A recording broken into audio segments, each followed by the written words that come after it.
விளையாடி புத்தம் புதிதாய் இந்த புவியில் முதலாய் பிறந்த பைந்தமிழை வணங்கி வாழ்க நீ எம்மான் இந்த வையத்து நாட்டில் எல்லாம் தாழ்வுற்று வறுமை மிஞ்சி விடுதலை தவறிக்கட்டு பால்பற்று நின்றதாம் ஒரு பாரத தேசம் தன்னை வாழ்விக்க வந்த காந்தி மகாத்மா ஐயா அவர்களின் குடியரசு தின விழாவில் பாரதியின் கூற்றினை முன்வைத்து முன் வரிசையை பொன் வரிசையாகவும் பின் வரிசையை சீர் வரிசையாகவும் இரண்டாவது வரிசையை எண் வரிசையாகவும் அவைய வணங்குகிறேன்.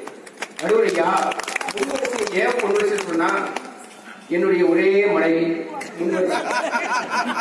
இரண்டாவது வரிசையை எண் வரிசை சொன்னா என் நண்பன், உயிர் நண்பன், அடுத்து என் அக்கா, எங்க அம்மா. இது எண் வரிசை. பின் வரிசை எல்லாம் அதே எண் வரிசை. ஒரு நம்ம ஓய்வு பெற்ற போலீஸ்கார் இருக்காரு, நல்லா அடுத்து நம்ம தலைவரை இருக்காரு, இதெல்லாம் எண் வரிசை. அங்க இருக்க சுத்தி இருக்கிறவங்கெல்லாம் அந்த தமிழுக்கு சீர் வரிசை. எல்லாரையும் வணங்குகிறேன். இரு அணிகளை சேர்ந்த அணிகளை வணங்கி காட்டுக்கு ராசானா சிங்கம், காட்டுக்கு ராசானா சிங்கம், பட்டிமன்றம்னா நம்ம ராமலிங்கம் ஐயா அவர்களை வணங்கி ஐயா தலைப்பு. இந்த ஒரு பொண்ணு துர்கான ஒரு பொண்ணு அழகா நடனமாடிச்சு. எங்க தமிழ் குழுல கிடைச்ச வரம். அந்த குழந்தை மேல பாருங்க, தலை அழகா ஒரு பூ தெரியும். அந்த பூ மாதிரி ஐயா நீங்க கொடுத்த தலைப்பும் அவ்வளவு அழகா இருந்துச்சு. ஏன்னா இந்த 2020 நம்ம கலாம் ஐயாவோட கனவு கண்ட ஆண்டு. இந்த ஆண்டு என்னன்னா இளைஞர்களுக்கான ஆண்டு.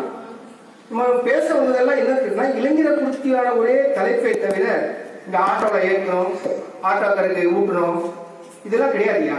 நம்ம இன்னைக்கு நம்மளுடைய பார்வை இளைஞர்களை நோக்கி படிப்பா பண்பா. நம்ம தேவை இன்னைக்கு இளைஞர்களை பற்றி மட்டும்தான். இங்க நம்ம சரளாதேவி அம்மா பேசினாங்க, இல்லாத இருப்பு. நல்ல ஒரு பாடல் பாட்டு போனாங்க. இளைஞர்களும் பாட தெரியும். எத்தனை மணிக்கு உன்னை வர சொன்னடி, நீ எத்தனை மணிக்கு நீ வந்திருக்கடி, எல்லாம் பாட தெரியும். ஆனா அதை பாட விரும்பல. எங்களுக்கு தேவை இன்றைய காலம் படிப்பியா. ஏன் இது மட்டும் இல்ல, வடிவேலையா பேசினாங்க, மீசையை முடிக்கிறது. மீசையை முடிட்டு வடிவேலையா பேசினாரு மது குடிக்கிறாங்கன்னு சொல்லி. மது யார் யார் குடிக்கிறாங்க? இன்னைக்கு அரசாங்கம் 600 கோடி மது டார்கெட் பண்ணி வித்து தொலைச்சிருக்கு, நம்ம நாட்டை சீரழிச்சிருக்கு. அதுக்கு 3 கோடி விளம்பரம் பண்ணிருக்கான். யார் மேல தவறு? இளைஞர் மேல தவறா? படிச்ச இளைஞர் மேல தவறா? இன்றைய நிலையை சிந்தித்து பார்க்க வேண்டும். இன்றைய நிலை என்ன நிலை? ஏதோ நிறைய பேசணும் வந்தேன், ஆனா எல்லாத்தையும் பேசி போயிட்டாங்க. இருந்தாலும் இந்த நிலைகளை பத்தி கண்டிப்பா பேசணும். படிப்பு எவ்வளவு அவசியம் என்பதை நான் தெரிஞ்சுக்கிறதாயா பேசத்தாயா வந்தேன். வறுமை நம்ம நாட்டுல வாழ்ந்துட்டு இருக்கு. நடுத்தான் நகரவே இல்லை. பணக்காரவருக்கும் தன் இடத்தை தக்க வைத்துக் கொண்டு இருக்கின்றது. இந்த மாற்றம் வேணும் இல்லையா? இந்த சுழற்சி மாற்றம் வேணும் இல்லையா? அந்த சுழற்சி மாற்றம் வேணும்னா எல்லாரும் படிக்கணும். படிச்சா மட்டும்தான் இந்த மாற்றம் கிடைக்குமே தவிர படிக்கிறதா இந்த மாற்றம் கிடைக்காது. எங்கேயோ ஒரு ஆத்தா செங்க சூழல செங்க வந்துட்டு இருக்கா. எங்கேயோ ஒரு ஆத்தா தீப்பெட்டி தொழிற்சாலை வேலை செஞ்சுட்டு இருக்கா. எங்கேயோ ஒரு ஆத்தா வீடு சுத்திட்டு இருக்கு. இன்னைக்கு பாருங்க, ஒரு பெண்மணி டிஎஸ்பி, திருநெல்வேலி மாவட்டத்தில் டிஎஸ்பி ஒரு பெண்ணு படிச்சு உதவிதான். அவங்க குடும்பம் வீடு சுத்துறாங்க. ஐயா ஏன் இதெல்லாம் நினைச்சா படிப்பு எவ்வளவு முக்கியம் நினைச்சுக்கணும். அது மட்டும் இல்ல, இன்னைக்கு நீங்க கேட்டீங்க திருமணமண்டபத்துல நடந்துட்டு இருக்கு. திருமணமண்டபத்துல நடக்கிற ஒரு சம்பவத்தை பார்த்தேன். அந்த பசங்க எல்லாம் பரிமாறுறாங்க. ஐயா யாருடா இது பரிமாறாங்கன்னு போய் விசாரிச்சா எல்லாம் கல்லூரி மாணவர்கள். இந்த கல்லூரி மாணவர்கள லாஸ்டா கிளம்புறாங்க. ஐயா கிளம்புறப்ப பார்த்தா ஒருத்தர் தலையில தொட்டி இருக்கு பாத்தீங்களா, அதை கவுத்திட்டாயா. கவுத்திட்டு பிரியாணி அடி உள்ள போடுறான். போட்டுட்டு எடுத்துட்டு போறாயா. கூப்பிட்டு போய் கேட்டேன், என்ன பாருங்க, நான் கல்லூரியில படிக்கிறேன், இது மாதிரி ஒரு 10-15 ஃபங்க்ஷன் போனா கிடைக்கிற பைசா இருக்கும் பாருங்க, அதை வச்சுதான் படிக்கிற சொல்றாங்க. அந்த பிரியாணி எடுக்கணும்னா என் நண்பன் பசியா இருப்பான், அவன் இன்னைக்கு வரல, அவனுக்கு எடுத்து போறான்னு சொல்றாங்க. இதப்பா அது அவங்க யாரும் சாப்பிட கேட்கறது இல்லை. நம்ம யாரை போய் கேட்கணும்? அந்த வரையறுப்பு நிற்கும் தெரியுமா, வெல்கம் சாப்பிட்டியா, இதுதான் கேட்கணும். ஆனா அந்த பசங்க படுற பாடு இருக்கு பாருங்க, கேட்கறதே இல்லையா. எத்தனை பிள்ளைங்க பாருங்க, கல்லூரி மாணவிகள் எத்தனை பிள்ளைங்க சூப்பர் மார்க்கெட்ல வேலை செய்யுது. பாவம், பில்லு போடுது, துடைக்குது, எவ்வளவு கஷ்டப்படுது. சாயந்தரம் 5 மணிலிருந்து 9 மணி 4 மணி நேரம் வேலை செஞ்சு வீட்டுக்கு போதியா. அதெல்லாம் இந்த மாசம் வேலை செஞ்சாதான் அதுக்கு சோறு. இன்றைக்கு நிலைமை அப்படி இருக்கியா. இதெல்லாம் ரொம்ப கவனமா பார்க்கணும். அதோட மட்டும் இல்ல, சுவர் இல்லாமல் சித்திரம் வரைய முடியாது. படிப்பில்லாமல் பண்பு கிடைக்காது. வெளிச்சம் இல்லாமல் நிழல் வராது. ஐயா, வெளிச்சம் இல்லாமல் நிழல் வராது. அதே போல வேர் இல்லாமல் விருது இல்லை. படிப்பில்லாமல் பண்பு இல்லை. ஓசோ சொல்றாருயா, ஒரு அழகான பூ இருக்கு, அந்த பூவை ரசிக்கணும்னா ஆழமான ஒழுக்கம் தேவைன்ற. அந்த ஒழுக்கம் எப்படி வரும்? படிச்சாதான் வரும். இளமையில் கல் ஆத்திச்சூடி சொல்லுது, முதுமையில் கல்லாம் சொல்லல. படிக்காமல் இருப்பதை விட பிறக்காமல் இருக்கலாம் என்று பிளேட்டோ சொன்னார். இன்னைக்கு இன்றைய தினம் குடியரசு தினம். 70 ஆண்டுகளை கடந்து இன்னைக்கு 71ஆம் ஆண்டை நோக்கி நாம் பயணித்துக் கொண்டிருக்கின்றோம். இந்த குடியரசு தின நாள்ல 22 வயது நிரம்பிய தேவிகா என்ற பொள்ளாச்சி புயல், தேவிகா என்ற பொள்ளாச்சி புயல் இன்னைக்கு கடற்படையே அணிவகுத்து வராங்க. சிங்க நடை போட்டு கடற்படையை அணிவகுத்து வராங்க. என்ன காரணம்? அவங்க படிச்ச படிப்புயா ஒட்டுமொத்த தமிழகத்துக்கு இங்க பெருமையா இருக்கு. அதுக்கு முன்னாடி நம்ம ஐயாசாமியும் போறாரு, நம்ம பண்பாட்டை காப்பாற்றுறது. அதை அவங்க மறுக்க வரல. ஐயாசாமியும் போறாரு, பண்பாட்டை காப்பாற்றாரு. படிப்பையும் என் தேவியா என்ற 28 இளம் பெண் காப்பாற்றிக் கொண்டிருக்கிறார் என்று சொல்ல ரொம்ப பெருமைப்படுறீங்க. விக்ரம் லேண்டர் பாருங்க, முட்டாங்கள் விக்ரம் லேண்டர் விண்வெளியில பல பாகங்களா சேர்ந்து போச்சு. எல்லாம் சிவன் கண்ணீர் வடிக்கிறாரு. மோடி ஐயா போய் தொலைச்சாரு. எல்லாம் நம்ம பார்த்தோம். ஆனா சிதைந்த பாகங்களை, விக்ரம் என்ற சிதைந்த பாகங்களை சண்முக சுந்தரம் என்ற படித்த இளைஞர் கண்டுபிடிச்சாயா? அதை நம்ம பார்க்க வேண்டாமா? அப்ப இங்க பக்கத்திலே ஐயா வில்லிவாக்கம் ஒன்றியம் பாண்டவேஸ்வரம் என்ற கிராமத்து பஞ்சாயத்து தலைவர் ரேகாராமு என்ற பஞ்சாயத்து தலைவர். அந்த அம்மா இன்னைக்கு இப்ப ஜெயிச்சிருக்காங்க. இப்ப நடந்த எலெக்ஷன்ல ஜெயிச்சிருக்காங்க. அவங்க ஏன் ஜெயிச்சாங்க? அப்படி உள்ள போய் பார்த்தா, நம்மாழ்வார் இயற்கை விவசாயம் படிச்ச பெண்ணு நம்மாழ்வார் இயற்கை விவசாயத்தை கற்றுக்கிட்டு அந்த ஊரெல்லாம் அந்த இயற்கை விவசாயத்தை செஞ்சு அவங்க இன்னைக்கு ஜெயிச்சாங்க. ஈத்தாப்பல் இன்னைக்கு எல்லாரும் தோற்கடிக்கப்பட்டார்கள். வீடு வீடா போய் ஓட்டு கேட்டாங்க. எல்லாம் நான் என் வீட்டு பிள்ளைன்னு சொல்லி அவங்க ஓட்டளிச்சு அவங்க ஜெயிக்க வச்சாங்க. இது படிச்ச இளைஞருக்கு ஒரு பெரிய சாட்சியா? அதை விடுங்க, இன்னைக்கு நிறைய பேர் பேச மாட்டாங்க. திருநங்கை அவமானத்தின் அடையாளமாக, எவ்வளவோ கஷ்டமாக, எத்தனையோ இன்னல்களை அனுபவித்துக் கொண்டிருக்கின்ற திருநங்கை இன்னைக்கு பாருங்க, 2019 எத்தனையோ திருநங்கைகள், படித்த திருநங்கைகள் கல்லூரியில ஆசிரியராகவும், அதே நேரத்தில் இப்போ ஒரு திருநங்கை சப் இன்ஸ்பெக்டராக இருக்காங்கயா. அதுக்கு ஒரே காரணம் படிப்பு தான். அவங்களால எப்படி ஆக முடியும்? அவங்களுக்கு வாழ்க்கையில வெளிச்சம் காட்டியதே படிப்பு தான்.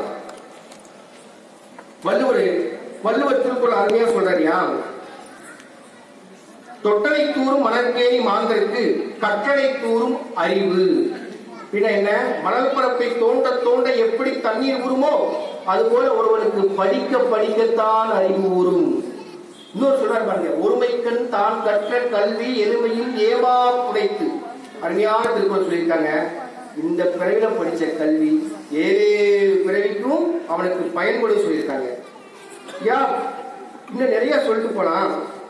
பாரதியார் பத்தி மீசையை உறிஞ்சிட்டு என் நண்பர் சொன்னாரு, நானும் ஒரு வருஷம் ஒளி படைத்த கண்ணினாய் வா வா வா, உறுதி கொண்ட நெஞ்சினாய் வா வா வா, களி படைத்த மொழியினாய் வா வா வா, கடுமை கொண்ட தோலினாய் வா வா வா, தெளிமை பற்ற மதியினாய் வா வா வா, சிறுமை கண்டு பொங்குவாய் வா வா வா, எளிமை கண்டு இறங்குவாய் வா வா வா, எர்போல் நடையினாய் வா வா வான்னு படித்த இளைஞர்கள் நாம் பாரதி அழைச்சிட்டு இருக்காரியா. இதுக்கெல்லாம் ஒரே காரணம், நம்ம படிக்கலையா. படிக்காம இந்த உலகத்துல இருக்கவே முடியாது. அந்த சூழ்நிலை தான் இன்னைக்கு வந்திருக்கு. இன்னைக்கு நம்ம பத்திரிக்கையில போடுவாங்க, அன்பும் மரணம் உடைத்தான் இதை கொண்டு கொடுத்த யாத்தாக்கு என்ன தெரியும் இல்ல, பொண்ணு என்ன படிச்சிருப்பாரு, மாப்பிள்ளை என்ன படிச்சிருப்பாரு, இதைத்தான் கேட்பாங்க. அன்பு வரணும் பாக்குறதுக்கு இப்ப ஆள் இல்லையா? பத்திரிகையில இதை பிராக்டிகலா தான் பேசணும். அன்பு வரணும் பார்க்க யார் ஆள் இருக்கா? எவன் பொண்ணுல படிச்சிருக்கு, மாப்பிள்ளை படிச்சிருக்கு, இதைத்தானே கேட்கறாங்க. அப்புறம் இந்த கலாம் ஐயா பண்பு பத்திலாம் அருமையா பேசினாங்க. ஆனா என்ன படிச்சாலும் சரியா, கலாம் ஐயா சொன்னதெல்லாம் இந்த 2020ஆம் ஆண்டு நம்முடைய இலக்கை நிறைவேற்றி சொன்னது எல்லாமே எதுக்கு? படிப்புக்காக மட்டும்தான். கூட பாருங்க, அதனால தான் பாருங்க, எங்க அணியில ஒரு நெருப்பு நிலா மாதிரி அம்மா பேசுறாங்க. அருமையாகவும் இங்க ஒரு கருப்பு நிலா நல்லா அங்க போட்டு காமிச்சாங்க கேமரா. எங்க அணியில பேசுறவங்களே கேமரா திருப்பிட்டாங்க. அந்த அளவுக்கு வெளிச்சமா இருக்காங்க அந்த அம்மா. அருமையான கருத்துக்களை சொன்னாங்க. அதோட பாருங்க, இதுவே நீங்க பார்க்கலாம். அந்த பக்கம் பாருங்க பாரதியார் படிச்சவரை பத்தி ஒரு இளைஞர் கூட்டம். இந்த பக்கம் திருவள்ளுவர், இதெல்லாம் எங்க தாத்தா. இந்த கூட்டம் நடுவுல பாருங்க முருகர், கம்சனை தும்சம் செய்த கண்ணனை போல சூரகம்சம் பண்ண முருகர் இருக்காரு. முருகருக்கும் 2, நம்ம நடுவுரையாவுக்கும் 2. ஒரு அவசியம். ஏன்னா இவர் தில்லியில விருது வாங்கியிருக்காரு, சென்னையிலேயே விருது வாங்கியிருக்காரு. 2 வீடு இருக்கு. ஏன்னா மத்திய அரசு விருது வாங்கியிருக்காரு, மாநில அரசு விருது வாங்கியிருக்காரு. மத்திய அரசு விருது வாங்கியிருக்காரு, மாநில அரசு விருது வாங்கியிருக்காரு. மொத்தம் 2 விருது வாங்கியிருக்காரு. ரொம்ப பெருமையா இருக்கு ஐயா. படிப்பால கிடைச்சது தானே. இப்போ ஏடிஎம் உடைக்கிறான், விமானத்தை உடைக்கிறான். நம்ம தாத்தா சொன்னார். தாத்தா வணக்கம். ஏடிஎம் ஏன் உடைக்கிறான், விமானத்தை ஏன் உடைக்கிறான் சார்? இந்த ஆட்டு மந்தையில ஓனாய ஓட விடாம பாருங்க, அவன் மேல ஒரு தப்பு. ஆட்டு மந்தையில் ஓனாய ஓட விட்டவன் யார்? நான் கேட்கிறேன். ஒரு நெசவு தொழிலாளி போய் தப்பு செய்யறானா? ஒரு கூலி தொழிலாளி போய் தப்பு செய்யறானா? ஒரு கெட்டுமான தொழிலாளி போய் தப்பு செய்யறானா? தப்பு செய்யறது கிடையாது சார். இதை தூண்டி விடாம பாரு. இதுக்கு என்ன சொல்றதுன்னா, உங்களுக்கு முதல்ல பொள்ளாச்சி சொல்லலாம். ஐயோ வலிக்குதுன்னா விட்டுருங்கண்ணா ஒரு குரல் வந்தது தெரியுமா? ஐயோ வலிக்குதுன்னா விட்டுருங்கண்ணா என்னன்னா சொல்லி கூட்டு வந்தீங்க. ஆனாய் பிறந்த அனைவரும் அவமானப்பட்டான் அந்த செய்தியை. ஆனா இதை செஞ்சது யார்? அரசியல் பின்புலம், அதிகாரத்தின் வர்க்கம். ஆனா எந்த படிச்ச ஏழை தவற செய்யலையா? நல்லா படிச்சீங்க, எந்த படிச்ச ஏழை இந்த தவற செய்யல. ஆனா இன்றைக்கு தவறான ஒரு வழிநடத்துறால்தான் மாணவர்களை தூண்டி விட்டு பல சங்கடங்களை, பல பிரச்சனை உருவாகிட்டு இருக்கு. ஐயா இறுதியா ஒரு செய்தி சொல்லி பிடிச்சுக்கிறேன். கொட்டும் அருவியில் குடைபிடிக்க முடியாது. கொட்டும் அருவியில் குடைபிடிக்க முடியுமா? முடியாது. நெருப்புக்குள் நீந்த முடியுமா? முடியாது. சமையலறையில் குளிக்க முடியுமா? முடியாது. முட்டைக்கு மொட்டை போட முடியுமா? முடியாது. அதுபோலதான் படித்தால் தான் பண்பு வரும், படிக்காமல் பண்பு வரவே வராது என்று சொல்லி இன்றைய இளைஞர் வளமான வாழ்விற்கு படிப்பே என்று தீர்ப்பு அளித்தாக வேண்டும் என்று பணிவன்புடன் கேட்டுக்கொள்கிறேன். தித்திக்கும் தேனை விட தேன் இனிக்கும் தமிழை விட, தித்திக்கும் தேனை விட தேன் இனிக்கும் தமிழை விட, அழகாய் பாடும் பூவும் புயலை விட, தோழி விரித்தாடும் மயிலை விட உங்கள் வாழ்வு தித்திக்கட்டும், தேன் போல் இனிக்கட்டும் என்று சொல்லி நல்ல வாய்ப்புக்கு நன்றி சொல்லி என்னை இங்கே பேச வைத்த நமது தமிழ் குழந்தை தாத்தா எங்கள் ஐயா பார்த்தசாரதி ஐயாவுக்கும், என் நண்பன் ஜவுர் ஐயாவுக்கும், இந்த மண் பார்த்தசாரதி நாயக்கர் ஐயா மண், இந்த மண்ணையும் வணங்கி விடைபெறுகிறேன். நன்றி. நன்றி.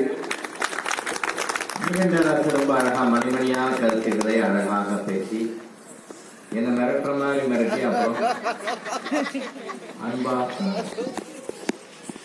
படிப்பு எப்பயும் மிரட்ட ஆரம்பிக்கும். அப்புறம் பண்பு வேலை செய்ய ஆரம்பிச்சோம். ஒரு 5-6 நிமிடம் 9.25 முடிச்சோம். நிறைய செய்திகள் நம்ம இடையில சொல்லிட்டோம். தமிழ் கூடல் அமைப்பை சார்ந்த பார்த்தசாரதி ஐயா அவர்களுக்கும், அருமை தம்பி ஜவஹர் அவர்களுக்கும், சகோதரி தனவந்திரி அவர்களுக்கும் எங்களுடைய குழுவின் சார்பாக மீண்டும் நன்றி கலந்த வணக்கத்தை தெரிவித்துக் கொண்டு, இவ்வளவு நேரம் இந்த பணியிலும் அமர்ந்து எங்களை பெருமைப்படுத்திய சுபஞ்சர்களாகி உங்கள் அத்தனை பேருக்கும் எங்கள் இதயங்கறிந்த நன்றியை காணிக்கையாக்குகிறோம். படிப்பா பண்பாடான்னு கேட்டாங்க. இப்போதான் ஒரு எழுச்சியே நம்ம இந்தியா முழுவதும் பிறந்திருக்கு. உலக நாடுகள்லாம் நாங்கள் பார்க்கிற போது நம்ம இந்திய இளைஞர்கள் அங்க வல்லமை பெற்றிருக்கிற அழகை நாங்கள் பார்க்கிறோம். இப்ப சீன தேசமே வெடித்துக் கொண்டிருக்கிறது. சீனாவில் என்ன அறிவிப்பு போட்டிருந்த அரசாங்கம், இந்திய இளைஞர்களைப் போல ஆங்கில புலமையை நீங்களும் பெற வேண்டும், அப்பதான் இந்த சாப்ட்வேர் துறையை நம்ம இறங்க முடியும்னு அறிவுறுத்தி இருக்கக்கூடிய அளவுக்கு நம்ம பிள்ளைகள் வளர்ந்திருக்கிறார்கள். இன்னும் சொல்ல போனால் ஆங்கிலத்தில் பேசுகிற முறையும் எழுதுகிற ஆற்றலும் இந்திய இளைஞர்களுடைய வல்லமை என்பதை உலகம் உணர்ந்திருக்கக்கூடிய ஒரு அழகான காலம். அதையே நம்ம உணரணும். கீழ்ப்பால் ஒருவன் கற்பின் மேல்பால் ஒருவனும் அவன் படுமே. ஒரு குடி பிறந்த பல்லோருள்ளும் மூத்தோன் வருகை என்னாது அவருள் இளையோனாது அரசும் செல்லும்னே அறிவுடையோன்பால் அரசும் செல்லும் என்ற ஒரு அர்த்தத்தை 2000 ஆண்டுகளுக்கு முன்பு சங்க இலக்கியம் சொல்லி இருந்தாலும் அதை சாதனையாக்கி படைத்துக் கொண்டிருக்கிற காலம் இந்த நம் கண்முன்னால் இருக்கிற இந்த நூற்றாண்டு. உலகமே வல்லரசு நாடு என்று ஒரு நாள் அறிவித்தது இந்தியாவில். எப்பொழுது பொக்ரான் அணுகுண்டு சோதனை எப்பொழுது மேலே அப்துல் கலாம் அவர்கள் நிகழ்த்தினாரோ அதற்கு மறுநாள் தான் அமெரிக்கா வாய் திறந்து சொல்லியது இந்தியாவும் வல்லரசாகும் என்று. ஏன் தெரியுமா? இப்ப கூட நீங்க நாசாவுக்குள்ள மேடவாக்கம் அந்த இந்திய பாரதத்தை போட்டு தமிழ்நாடு போட்டு மேடவாக்கத்தை போட்டுட்டீங்கன்னா இந்த மேடை கூட அந்த நாசாவுக்கு அடுத்த செகண்ட் தெரியும். உலகத்தில் எந்த மூலை முடுக்குகளில் எது நடந்தாலும் அடுத்த வினாடியே அறிவிக்கக்கூடிய ஆற்றல் படைத்திருக்கக்கூடிய நாசா ஆய்வுக்கூடம் கூட பொக்ரான் அணுகுண்ட சோதனையை 45 மணித்துளிகளுக்கு பிறகுதான் தெரிந்து கொண்டது என்றால் அந்த நாசா விஞ்ஞான கூடத்துக்கே மண்ணை தூவிய மன்னன் எங்கள் மேதக அப்துல் கலாம் அவர்கள் என்பது உலகம் அறிந்த செய்தி. அதனால்தான் அவனை மிரண்டு போனோம். எவ்வளவு பெரிய அறிவு, எவ்வளவு பெரிய சிறப்பு! அந்த மாமனிதராலே எவ்வளவு பெரிய முன்னேற்றம் இந்த தேசத்தில். அப்படி பார்க்கிற போது இன்றைக்கு படித்தவர்களுடைய எண்ணிக்கை அதிகரித்திருக்கிறது. நாமே பார்க்கலாம், அடிப்படை தொழில் செய்யறதுக்கு இங்க ஆள் இல்லாததுனால்தான் நார்த் இந்தியாவிலிருந்து படிக்காத பிள்ளைகள் தான் இங்க இறக்குமதி ஆகிடும். எல்லா துறையிலும் அவங்க தானே இருக்காங்க. நம்ம பிள்ளைகள்லாம் உயர் நிலையில் இருக்கிறோம். நான் நைரோபி, கென்யாவுடைய தலைநகர் நைரோபி போயிருக்கிறேன். அந்த அரசாங்கமே நம்முடைய அறிவாளிகளுக்கு கட்டுப்பட்டு இருக்கிற அழகை நான் பார்த்தேன். இவங்களெல்லாம் எதிர்பார்த்துட்டு இருக்காங்க. அவ்வளவு CA